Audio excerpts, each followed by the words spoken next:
Okay, Assalamualaikum warahmatullahi wabarakatuh para pelayar Suara Merdeka dan juga Suara Merdeka dan juga selamat petang. Okey, sempena live khas di Suara Merdeka hari ini kita akan menyaksikan kita sedang menyaksikan satu peristiwa yang penting dalam negara Malaysia, itu terutama di Sabah apabila PRN ataupun Pilihan Raya Negeri Sabah diadakan selepas beberapa tahun. Seingat saya early 60s lah, maksudnya pembentukan Sabah dan Sarawak tu sebelum mereka memasuki ke menyertai Malaysia sebagai satu persekutuan yang baru. Lepas tu kali ini kita menyaksikan Sabah baru lepas 2 tahun pilihan raya umum pada 2018 dan sekali lagi landscape politiknya bergolak, dan hari ini kita akan menyaksikan penentuan siapakah yang benar-benar akan dipilih untuk menjadi kerajaan negeri yang baru. Baiklah, mengulas PRN Sabah, perspektif dari Semenanjung bersama saya adalah Assistant Professor daripada UiTM, iaitu Pemerhati Politik dan Isu Semasa, iaitu Pensyarah Universiti Teknologi Mara, Cik Amirul Akbar. Cik Amirul, apa khabar Cik Amirul? Alhamdulillah, baik. Okey, Cik Amirul, kita nak bercerita tentang PRN Sabah ni dan kita melihat daripada perspektif Semenanjung. Dan kalau kita tengok sekarang ni, ada kerap kali kita mendengar tak sama pandangan di Semenanjung ni, tak sama di pandangan di Sabah, dan orang Sabah pun kerap mengatakan yang di Sabah ni cara orang berpolitiknya berbeza. Apa perbezaannya pun kita tak pasti, sama ada mereka memilih parti ataupun memilih individu ataupun calon. Jadi kita nak lihat bagaimana perspektif yang kita akan bincang ini boleh dikembangkan. Mungkin kita boleh share apa yang antara pemerhatian daripada Prof untuk tentukan ataupun untuk melihat bagaimana hala tuju politik ataupun bagaimana hala tuju orang Sabah sendiri memilih pemimpin mereka. Baiklah, kita tengok pada bahagian yang pertama sebagai sentimen di awal-awal PRN Sabah sebelum ditentukan tarikh pilihan raya, apabila pelbagai isu dilontarkan seperti lompat parti dan juga sebagainya. Jadi apa pandangan Cik Amirul, Prof, sebagai orang kata satu isu yang dibangkitkan di negeri Sabah? Baik, isu tentang pilihan raya negeri ini apabila Dewan Undangan ataupun negeri itu dibubarkan, ini adalah satu tindakan yang dibuat oleh Ketua Menteri, itu Datuk Seri Shafie Afdal, dan mengikut lunas perlembagaan. Yang paling utama kita tengok di sini sebagai sebuah kerajaan negeri yang bertanggungjawab, apa saja tindakan yang dilakukan adalah atas kepentingan rakyat di negeri tersebut. Dalam konteksnya kita melihat tentang Sabah, dan Sabah ni sejak tahun 1990-an sehinggalah ke hari ini, sentiasa akan ada isu-isu yang berkaitan dengan politik persekitaran. Jadi sentimen-sentimen yang banyak diperkatakan ini pada saya itu adalah satu yang ongoing. Tapi yang lebih utama adalah apabila Sabah itu berada dalam Malaysia, apa sahaja tindakan, apa sahaja yang dilaksanakan memiliki kesannya. Dan hari ini kita melihat bagaimana rakyat di negeri Sabah itu diberikan semula hak pada mereka untuk menentukan kerajaan setelah berlaku satu dipanggil sebagai race in terms of getting the support ya oleh bekas Ketua Menteri yang terdahulu, Datuk Musa Aman. Jadi kalau kita lihat kan, maruah ni jadi perkara yang penting kat Sabah ni, macam orang yang lompat parti ni ada potensi ke nak even kalau dalam foto-foto berita cerita tentang orang lompat parti ni dicalonkan atau tidak, itu menjadi sensasi. Orang nak tahu calon yang dulu lompat parti adakah bertanding. Sebagai contoh, saya ambil di tak salah saya Jamawi Jaafar yang kini bertanding di Dom Lalak. Sebelum ni dia dekat Kemabung. Dan berita awal masa-masa pengumuman calon tu diumumkan, dia tidak terpilih sebagai calon di Sabah. Tapi sehingga sebelum penamaan calon tu, dan dia kembali dipilih sebagai calon daripada Barisan Nasional untuk mewakili di Dom Lalak tu. Mungkin Cik boleh ulas sikit bagaimana proses, bukan proses lah, orang kata pemikiran maruah dan juga orang lompat parti ni macam ni. Okey, saya ada terdahulu sebelum ni saya pernah bercakap tentang tindakan ahli-ahli politik yang berlompat parti. Ya. Apabila seseorang ahli politik itu dipilih mewakili partinya, ya, dan apabila diumumkan parti itu, diumumkan calonnya, rakyat yang terlibat dalam proses pengundian memilih berdasarkan pada parti, ya. Jadi kerana itu mereka diundi dan akhirnya menang, ya.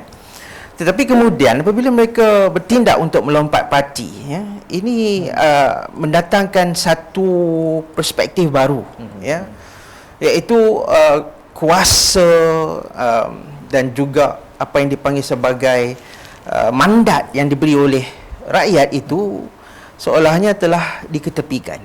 Ya. Jadi sebab itulah di mana-mana beberapa buah negara yang telah pun menerima pakai apa yang dipanggil sebagai undang-undang anti lompat parti. Kerana dalam jangka masa panjang kita nakkan kestabilan politik yang akan menyumbang pada kestabilan ekonomi dan sosial negara. Jadi ini semua memainkan peranan. Jadi kita dapat lihat pada hari ini apabila keadaan kerajaan persekutuan itu yang didominasi oleh parti politik pada hari ini dikatakan tidak kukuh dan menjadikan yang dikatakan sebagai lompat parti. Ini mendatangkan masalah dalam jangka masa panjang. So Malaysia perlu untuk bermula dari sekarang membincangkan atas kepentingan negara. Kepentingan negara itu mengatasi segalanya. Ya, rakyat lebih perlu diutamakan bagaimanakah untuk kita terus bergerak maju. Perspektif ni tak pernah dibincang dahulu. Ya, saya ambil contoh ketika Tun Mahathir menjadi Perdana Menteri selama 22 tahun. Apabila dinyatakan tentang keperluan Akta Anti Lompat Parti, pada kita itu Tun Mahathir tidak melihatnya sebagai satu yang penting. Kenapa? Ketika itu BN, UMNO cukup kuat. Ya, dia tidak akan mampu untuk digoyahkan oleh parti pembangkang. Tapi pada hari ini kita tengok keadaan BN, walaupun dinamakan dengan Muafakat Nasional, ya, ataupun PN, ya, ini belum begitu kukuh. Dan yang terbaru adalah kita tengok di Semenanjung apabila Datuk Seri Anwar Ibrahim mengatakan beliau mendapat mandat yang boleh untuk mengubah kerajaan. Ini adalah rentetan saya katakan tadi, perkara ini tidak pernah berlaku dahulu. Tetapi satu perkara yang patut kita fikirkan sekarang, ya. So apa yang lebih jelas adalah mandat yang diberikan oleh rakyat itu perlu dibawa, ya.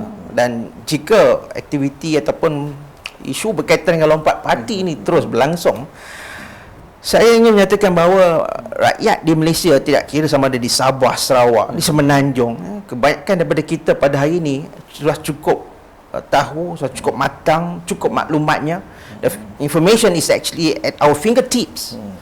Jadi ahli-ahli politik perlu tahu bahawa rakyat hari ini memerhati. Itu perkara yang penting. So maknanya sekiranya mereka ni pada asalnya dulu melompat parti dan sepatutnya mereka dah tahu apa nasib mereka selepas ni. Sekiranya rakyat betul-betul menilai melalui undian yang mereka berikan nanti. Okey, kita tak nak sentuh yang part Datuk Seri Anwar mengumumkan majoriti, tapi itu kemudian. Okey, itu kemudian, dan kita nak menyentuh pula berkenaan dengan sentimen yang seterusnya dimainkan oleh kumpulan gabungan rakyat Sabah ataupun yang ada dalam tu adalah Parti Barisan Nasional, Perikatan Nasional dan juga Parti Bersatu Sabah PBS. Dan kita nak lihat mereka menggunakan sentimen yang berkaitan dengan kedaulatan Sabah yang dikaitkan dengan tuntutan Filipina untuk melawan sentimen maruah ni. Jadi bagaimana pada pandangan Prof untuk melihat ataupun untuk menganalisis dan juga melihat situasi itu macam mana, sama ada tuntutan tu betul-betul boleh meyakinkan orang Sabah bahawa ini satu yang berisiko pada mereka, bahawa Sabah mungkin jatuh pada Filipina ataupun sebaliknya. Jadi ataupun mereka menyedari ini hanyalah satu permainan politik antara kedua-dua pihak. Okey. Kita boleh lihat daripada dua perspektif. Perspektif pertama adalah tidak ada tolak ansur terhadap aspek kedaulatan negara. Kedaulatan negara Malaysia bermaksud dari segi kewujudan negara ini dengan institusi-institusi yang berada di dalamnya. Ini semua adalah melibatkan kedaulatan negara dan perlu dipertahankan. Kerana itu, apabila terdapat pihak yang mempersoalkan tentang negara Malaysia, maka tidak kiralah sama ada mereka berlainan ideologi ataupun fahaman politik ataupun parti-parti politik, atas nama Malaysia maka ia wajar dipertahankan. Itu adalah kedaulatan negara, the national sovereignty. Isu kedua adalah melibatkan apabila ada tuntutan yang berterusan. Dalam konteks ni kita tengok Sabah dan Filipina. Kita tidak boleh untuk menyekat pihak luar untuk menyatakan bahawa itu adalah negara dia. Tetapi ada satu tahap di mana apabila pertikaian itu jika dirasakan tidak mendatangkan penyelesaian, maka perlu dibawa ke penghakiman. Di sinilah pentingnya dan perlu bagi Malaysia. Dan kita tahu bahawa setelah hampir beberapa tahun ini, isu ini terus berlarutan. Saya ingin bawa satu contoh. Apabila pertikaian yang melibatkan Malaysia dan Singapura terhadap Pulau Batu Putih atau Pedra Bianca, ia dibawa ke peringkat Mahkamah Antarabangsa di Hague, dan akhirnya kedua pihak yang bertelingkah telah diselesaikan, dan Pulau Batu Putih sebagaimana kita ketahui telah pun kembali ke tangan Singapura, walaupun dari segi kedudukan Batu Nautika ni adalah lebih dekat kepada Malaysia. Ada beberapa premis lah yang menyatakan mengapa Singapura mendapat. Saya tak mahu menyentuh terhadap isu-isu tersebut, tetapi pertikaian itu jika sampai satu tahap yang memerlukan untuk kita membawanya, maka kita bawa. Tapi dalam konteks ini, Sabah telah pun berada dalam Malaysia. Dia persetujui dengan Suruhanjaya yang telah dilakukan, mendapat tinjauan, dan ini jelas. Dari sudut politik mempermainkan isu ini, saya kira rakyat Malaysia keseluruhannya dah pun sedar. So yang utama, kedaulatan negara adalah intolerance. Tidak boleh kita tolak ansur.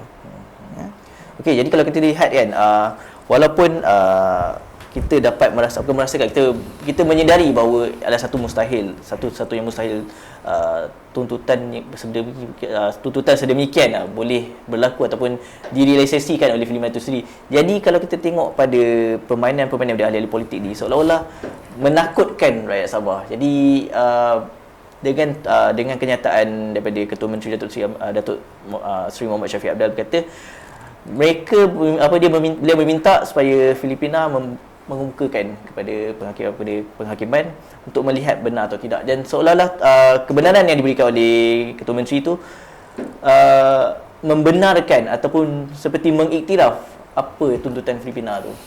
Saya bukanlah membenarkan atau mengiktiraf. Dia cuma kata kalau jika you rasanya adalah betul, bawalah. Yang mana kita tahu dari sudut perundangan dan sebagainya, itu mungkin sukar untuk dicabar. Tetapi kita tak boleh untuk menghalang pihak luar. Itu yang pada fahaman saya yang saya nyatakan tadi, bahawa anybody can make claims. Betul. Tetapi ianya perlu disertai dengan bukti-bukti. Dia. Jika hanya sekadar mainan, dipanggil sebagai menyatakan sahaja pandangan ataupun membuatkan klaim terhadap tuntutan-tuntutan itu tanpa ada sokongan, maka dia tak akan ke mana. Okey, itu kalau kita tengok pada tu, dan kalau kita lihat kepada tuntutan Filipina itu sendiri, kita pun dah maklum lebih 20 tahun mereka tak buka pejabat yang menuntut Sabah ni sebagai daripada negara mereka. Jadi bila pemerintahan Parti Warisan Sabah sebagai kerajaan negeri Sabah, mereka membuka semula pejabat tu, dan seolah-olah menunjukkan yang adakah terlalu lemah kerajaan negeri ni sehingga pejabat itu dibuka semula dan tuntutan itu berlaku lagi. Apa pandangan? Itu saya kata kita lihat bagaimana tadbir urus parti warisan. Kita tahu mungkin di Sabah ni ada kaum keluarganya yang berasal daripada Filipina, ada isu-isu berbangkit yang cuba untuk diselesaikan oleh kerajaan negeri yang di bawah pemerintahan ataupun pentadbiran parti warisan. Isu-isu deadlock ini adalah satu isu yang berterusan. Saya berikan satu contoh lagi, bukan hanya pejabat yang melibatkan tuntutan Filipina ini, isu seperti tanah. Isu tanah yang dalam tempoh beberapa tahun, 2 tahun ini, apabila warisan memerintah dengan sejumlah 6,000 lot tanah yang telah diberikan, ini isu yang berterusan. Saya rasa apa yang Datuk Seri Shafie Afdal cuba lakukan adalah untuk memastikan jika ada tuntutan-tuntutan yang memang sebagai legit, yang perlu untuk diketengahkan dan diselesaikan, maka memang kerajaan negeri bertanggungjawab untuk menyelesaikannya, supaya tidak mendatangkan dipanggil sebagai tuntutan di kemudian hari, kan? Pada saya ini adalah inisiatif yang dilaksanakan oleh kerajaan negeri di bawah pentadbiran beliau. Dan ini yang saya katakan juga, apabila rakyat melihat, rakyat Sabah melihat apa yang sedang berlaku dan mereka membuat perbandingan dalam tempoh masa 2 tahun ini dengan apa yang telah berlaku sebelum ini. Jadi pada pandangan saya, rakyat Sabah cukup bertuah. Cukup bertuah kerana dapat untuk melihat perkembangan yang berlaku di bawah pentadbiran kerajaan yang ditadbir oleh Parti Warisan. Dan saya rasa kalau gabungan rakyat Sabah diberi peluang untuk minta kerajaan ini pun, situasi ini kemungkinan berlaku juga. Tuntutan tu kemungkinan wujud juga sebenarnya. Dia tidak mengira lah ketegasan kerajaan tu bagaimana pun, dan sekiranya sesuatu negara tu ingin ataupun mahu membuat tuntutan dan mereka boleh mengemukakan tuntutan mereka. Isu ini adalah satu isu yang berterusan. Terdahulu pun telah ada tuntutan, tetapi di atas pentadbiran kerajaan yang terdahulu, sehinggalah kerajaan pada hari ini isu ini terus dimainkan. Tetapi kita melihat sejauh manakah tuntutan itu, sejauh manakah rapuh ataupun kukuhnya, sehingga hari ini tak ada masalah sebenarnya. Okey, kita ke bahagian yang seterusnya, iaitu kita fokus kepada hari ini, iaitu penentuan pada calon-calon ataupun parti yang bertanding. Dan saya difahamkan kemungkinan peti undi sudah pun ditutup pukul 5 tadi, dan kita melihat di Sabah ni uniknya kalau bandingkan Semenanjung, dia punya calon dia terlalu ramai untuk satu kawasan atau untuk satu dun. Dan paling sikit adalah 3 calon yang bertanding, dan paling ramai ada 11 penjuru. Ini kata satu, orang kata, kemeriahan dalam pilihan raya ni. Mungkin boleh ceritakan sikit berkenaan banyak penjuru ni, dia potensi kemenangan tu ataupun menang tipis ke atau menang banyak ke, macam mana tu? Ini satu lagi isu menarik sebenarnya. Saya melihat bahawa pilihan raya negeri Sabah ni membabitkan sejumlah pengundi 1.12 juta dengan 447 calon-calon daripada lebih 15 buah parti. Ini satu yang menarik sebenarnya untuk kita lihat dan kita kaji. Dari sudut demokrasi, ini satu yang kita alu-alukan, yang memberikan peluang kepada mereka yang terdiri daripada parti politik dan juga mungkin calon-calon bebas untuk bertanding. Dan mungkin juga pada kali ini kita melihat begitu ramai dalam satu konstitusi itu datangnya daripada berbagai ataupun 3-4 penjuru. Di sinilah kematangan rakyat itu kita akan nilai. Calon yang mereka akan pilih adalah merupakan calon yang mereka percaya boleh membawa suara mereka. Dan dengan daripada 1.12 juta, 447 calon daripada 15 buah parti, maka rakyat Sabah akan memilih. So credibility calon itu, keupayaan mereka untuk membawa suara rakyat, mendepani masalah-masalah yang selama ini melingkari rakyat negeri Sabah itu akan ditentukan pada hari ini. Ya. So saya melihat ini sebagai satu yang sihat. Ya. Mungkin ada setengah mengatakan terlalu ramai sukar. No, that's wrong. Because why? Rakyat di Sabah memerhati segala yang berlaku. Jadi rakyat di Sabah ni sebenarnya dia memerhati calon atau dia memerhati parti sebenarnya. Itu saya katakan, mana-mana calon daripada parti yang boleh untuk membawa suara, memberikan pengharapan pada mereka, ini yang akan menjadi sebagai penentu kepada manakah calon yang akan menang. Ya. Dan kita lihat sekarang ni, orang kata satu-satunya parti yang bertanding di semua 73 Dun Sabah adalah Parti Cinta Sabah.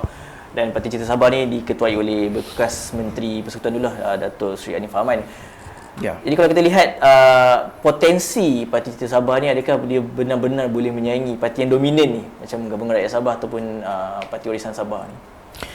Terpulang kepada rakyat Sabah, dari segi janji dan sebagainya semua boleh, tetapi prestasi yang telah ditunjukkan oleh parti pemerintah yang dalam tempoh 2 tahun dan parti pemerintah yang terdahulu, ini semua akan diambil kira dalam penentuan. Penentuan yang akan kita lihat keputusannya di akhir pada hari ini.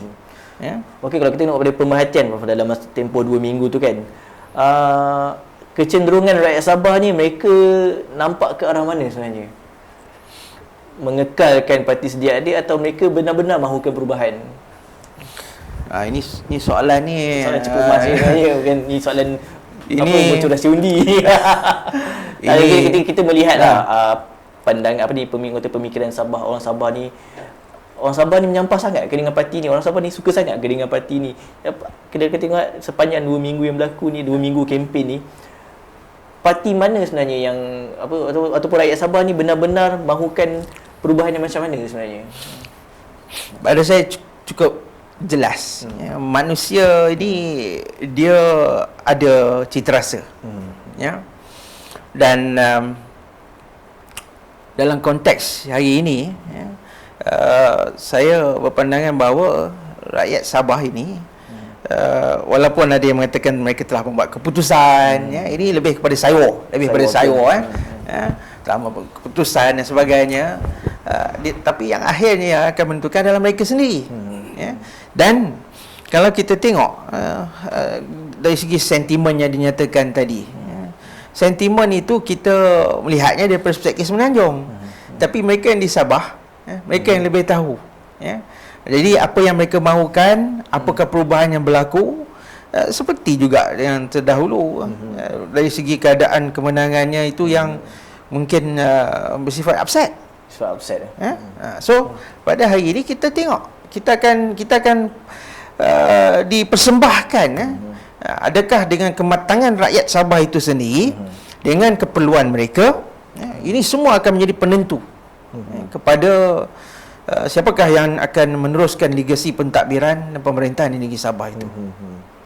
Okey, jadi itu orang kata kita lihat pada pandangan rakyat Sabah. Jadi kalau kita lihat potensi pula kan, kerajaan mana yang kita mungkin boleh memenangi hati rakyat ni. Kalau kita tengok kepada kempen lah, agak-agak boleh baca ke tak? Berat pada siapa? Parti mana ni agak-agak? Hari ni nak menentukan ni siapa yang akan menang ni kan? Apa saja yang keluar daripada sini tidak mencerminkan keputusan sebenar pilihan raya sebentar nanti. Betul. Dari segi kehidupan dan juga dari segi perspektif kemanusiaan dan sebagainya, anything is possible. Anything is possible. Dan ini adalah juga merupakan satu ujian. Sekiranya mana-mana parti yang akan memenangi pilihan raya negeri pada kali ini, apa saja yang mereka janjikan, sama ada melalui manifesto dan sebagainya, ini akan perlu dikotakan. Jadi dari sudut kemenangan parti mana, any party is possible. Mana-mana parti memiliki apa dipanggil sebagai peluang yang sama rata. Tetapi apabila menang itu persoalannya nanti. Ada apa yang telah dikatakan itu boleh dikotakan ataupun tidak. Okey, kalau kita tengok dari segi orang kata the structure of strategy sebenarnya, kalau bandingkan Parti Warisan dan juga Gabungan Rakyat Sabah, kita kita nampak parti warisan ni dia lebih, orang kata, strategik, dia punya kesatuan di dalam parti tu dia lebih kukuh berbanding JRS ni. Saya cakap macam tu sebab apa? Dalam penentuan sekiranya Gabungan Rakyat Sabah ni menang, dan dalam penentuan siapa akan menjadi Ketua Menteri Sabah pun, benda tu menjadi pertikaian semasa penamaan calon apabila Perdana Menteri Tan Sri Muhyiddin Yassin, tak tahu saya mungkin secara berseluruh menamakan Datuk Haji Zee Muhammad Noor sebagai calon Ketua Menteri, dan cadangan tu mendapat tentangan daripada Barisan Nasional mengatakan Tan Sri Muhyiddin tidak pernah berbincang dengan Barisan Nasional untuk menentukan siapa calon Ketua Menteri. Jadi nampak tak rasa macam kecelaruan, tapi tak mustahil juga siapa pun rakyat Sabah akan pilih, mereka lah yang akan jadi kerajaan negeri pada hari ini. Ya. Ini isu yang tak pernah kunjung padam sebenarnya. Apabila sampai bukan hanya pilihan raya negeri, pilihan raya umum di Malaysia pun sama juga. Dari segi apabila berlaku coalition ya, satu penjumudan yang melibatkan parti-parti ini, sudah tentulah akan ada juga dia katakan sebagai yang tidak puas hati dan sebagainya. Tapi yang utamanya mereka ni adalah mewakili satu parti yang besar, ya, satu perkumpulan parti yang besar. Sudah tentu akan ada yang tak puas hati dan sebagainya. Tapi bagi saya itu adalah isu dalaman, isu dalaman, dan saya percaya itu telah pun diselesaikan oleh gabungan parti daripada Sabah itu. So ini adalah satu yang lumrah lah. Jadi kalau kita tengok dari segi kolasi parti-parti, sudah tentu ini akan berlaku. Tetapi yang paling utamanya adalah bagaimanakah parti itu cuba untuk memastikan kelangsungan pentadbirannya. Itu yang lebih utama. Kerana kepentingan rakyat, kepentingan yang diwakili untuk negeri dan negara itu yang perlu didahulukan, bukan kepentingan ahli politik. Ini yang kita perlu untuk terima dari segi kematangan berpolitik di Malaysia pada hari ini, bukanlah kepada ahli politik, tetapi kepentingan rakyat, kepentingan negara, kepentingannya kepada kestabilan ekonomi, politik dan dalam jangka masa panjang. Ini yang lebih utama. Maka kalau kita katakan kelangsungan itu perlu untuk diganti demi negara, maka dia diganti. Jadi itulah kepentingan sebenarnya kelangsungan demi kelangsungan ekonomi jangka masa panjang, terutama dalam mengekalkan kestabilan ekonomi, politik dan juga pentadbiran kerajaan negeri lah sebenarnya. Okey, kita melihat kepada isu yang berlaku dalam kempen pilihan raya negeri Sabah ni, ada dua isu penting. Yang pertama, kenyataan yang dikeluarkan oleh Muhammad Din Ketapi mengatakan ataupun merendahkan martabat tentera yang berjuang ketika pergolakan di Sabah dahulu, peperangan dengan orang Sulu panggil. Lepas tu benda tu menjadi permainan ataupun dibangkitkan sebagai menghina maruah angkatan tentera ni. Baik, saya memberi satu generalisasi umum. Apa sekalipun perjuangan yang dilakukan oleh Angkatan Tentera Malaysia, itu wajar untuk kita junjung, hormati, kerana mereka mempertahankan, berbalik pada isu tadi, iaitu kedaulatan negara, kedaulatan wilayah. Dari persoalan yang membabitkan sentimen ataupun isu yang dikaitkan yang tidak menghormati itu, pada saya itu perlu diperjelaskan oleh mereka yang menyatakan. Tetapi dari segi apa dipanggil generalisasi umumnya, Angkatan Tentera Malaysia telah pun melaksanakan tugas dalam memastikan kestabilan, keharmonian dan juga kedaulatan negara. Tidak kira atas apa sekalipun isunya, maka kita menghargai. Jadi kemungkinan sebab pada saya interpretasi itu mungkin telah pun manipulasi. Ini perkara yang beyond than our control lah. Okey, dan perkara yang kedua pula adalah berkaitan dengan kenyataan ataupun pengumuman daripada Datuk Seri Anwar Ibrahim selaku Ketua Bangkang dan juga Presiden PKR mengumumkan yang beliau mempunyai sokongan majoriti yang cukup untuk membentuk kerajaan persekutuan yang baru. Pada bacaan saya, ini adalah satu cubaan mengalihkan isu ataupun mengalihkan pandangan rakyat daripada menyentuh isu yang dilontarkan oleh Muhammad Din Ketapi, dan juga ada sentimen yang dimainkan bahawa kerajaan Sabah perlu dibentuk selari dengan kerajaan persekutuan. Dan apabila Datuk Seri Anwar mengumumkan mempunyai sokongan majoriti yang cukup dan seolah-olah beliau bakal membentuk kerajaan yang baru, dan ini mungkin memberi orang kata satu signal ataupun satu orang kata pinpoint kepada rakyat Sabah supaya menyokong parti warisan bahawa warisan nanti dia akan selari dengan kerajaan persekutuan apabila kerajaan persekutuan berubah. Jadi macam mana pada bacaan pula?